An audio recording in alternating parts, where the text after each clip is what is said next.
Good morning, students. Welcome you all in my class. We study business studies of class 11th, and our chapter is internal trade. Our chapter is internal trade. So, first of all, we should know about trade. What is trade? Trade refers to buying and selling of goods and services to earn profit. Means trade क्या है? तो buying and selling करते हैं जब हम goods और services का, ठीक है, तो उसे हम क्या कहते हैं? ट्रेड कहते हैं. So what is internal trade? My next question. तो internal trade refers to buying and selling of goods and services within the boundaries of nation. एक नेशन की बाउंड्रीज में रह के जितने ट्रेड हम करेंगे उसी को हम क्या कहते हैं? Internal trade. Means inside of our nation. हम नेशन के इनसाइड में जितने भी ट्रेड करते हैं उसे इंटरनल ट्रेड कहते हैं. Now what are the type of internal trade? So internal trade is divided into two parts, that is wholesale trade and retail trade. Our next question is, what is wholesale trade?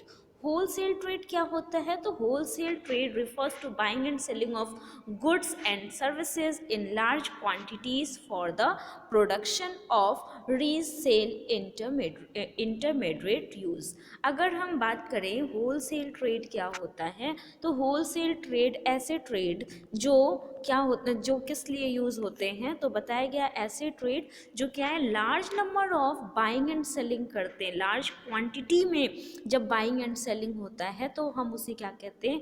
Wholesale कहते हैं. और वो large quantity किस लिए होता है? तो for the purpose of resale करने के लिए, फिर से उसे सेल करने के लिए जब हम करते हैं तो उसे हम क्या कहते हैं? होलसेल ट्रेड कहते हैं. नाउ होलसेल ट्रेडर्स जो होते हैं, हमारे होलसेलर जो होते हैं, वो टू टाइप्स की सर्विसेज, टू पर्सन को सर्विस प्रोवाइड करते हैं. पहला मैन्युफैक्चरर, जो गुड्स बनाता है या जिससे वो परचेज करते हैं गुड्स, उन्हें वो एक फैसिलिटीज़ या सर्विसेज देते हैं. सेकंड क्या बताया गया? रिटेलर्स को भी वो क्या करते हैं? सर्विसेज कुछ प्रोवाइड करते हैं. तो किस टाइप के सर्विसेज प्रोवाइड करते हैं हमारे होलसेलर्स, तो इसके बारे में पढ़ते हैं. तो होलसेलर जो मैन्युफैक्चरर्स को सर्विस प्रोवाइड करते हैं, तो उसमें से फर्स्ट बताया गया, they enable to manufacture to gain the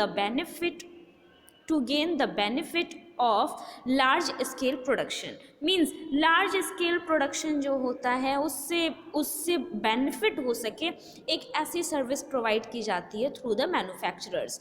second point क्या बोला गया? दे bear the risk on behalf of manufacturer, like risk of fall in price, theft, fire etcetera. Means जो हमारे मैन्युफैक्चरर्स को प्रॉब्लम होने वाली है सेल से रिलेटेड, कि उनका जो सेल है वहाँ पे अगर कोई रिस्क है तो वो रिस्क भी कंट्रीब्यूट होता है through the manufacturers. Okay. Third point is that they provide financial assistance to manufacturers. Means financial support भी करते हैं हमारे मैन्युफैक्चरर्स को wholesaler.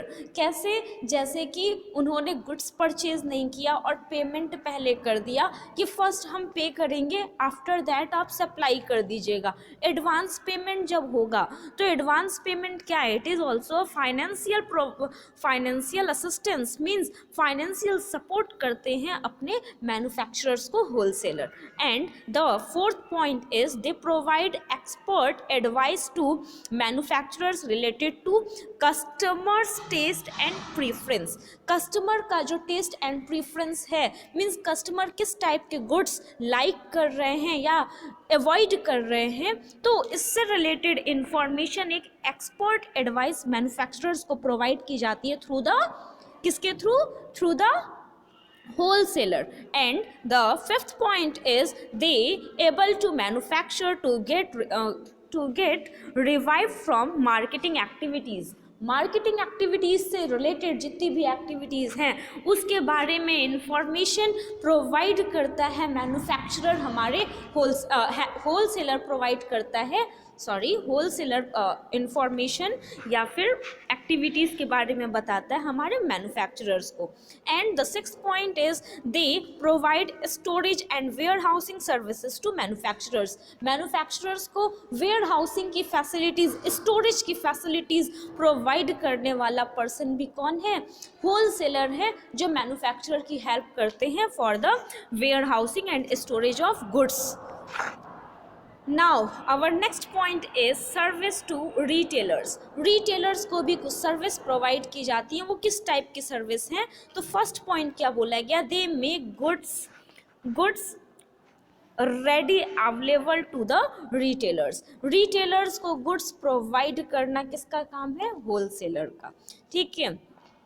And the second point is they undertake various marketing activities on behalf of retailers. Retailers को जो activities perform करनी है वो हमारे जो होलसेलर होते हैं वो भी various types of marketing activity, जैसे कि प्रोडक्ट का एडवर्टीजमेंट करना या फिर प्रोडक्ट के बारे में बताना, ये प्रोडक्ट किसके पास अवेलेबल हो सकता है, ये इंफॉर्मेशन प्रोवाइड करते हैं।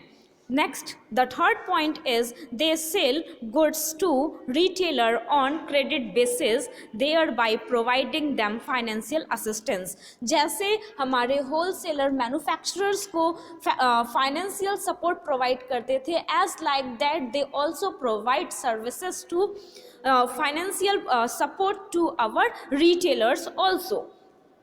And the fourth point is they pass on behalf of their specialized knowledge about the product to the retailers. Retailers को जो information चाहिए, benefits चाहिए, वो कौन? होलसेलर उन्हें प्रोवाइड कर देते हैं। And the fifth point is they share the risk of storage. ठीक है, जो स्टोरेज का रिस्क है, रिटेलर्स हैं उनके पास लार्ज स्टॉक नहीं वो रखते हैं, तो इसलिए किसके पास वो चले जाते हैं? वेयर हाउस के पास। ठीक है, मीन्स जो हमारे होलसेलर होते हैं उनके पास स्टोरेज फैसिलिटीज़ होती है। Reduction in price with retailers को इस लॉस से सेव कर देते हैं। Okay, that's it for today. Thank you, have a nice day.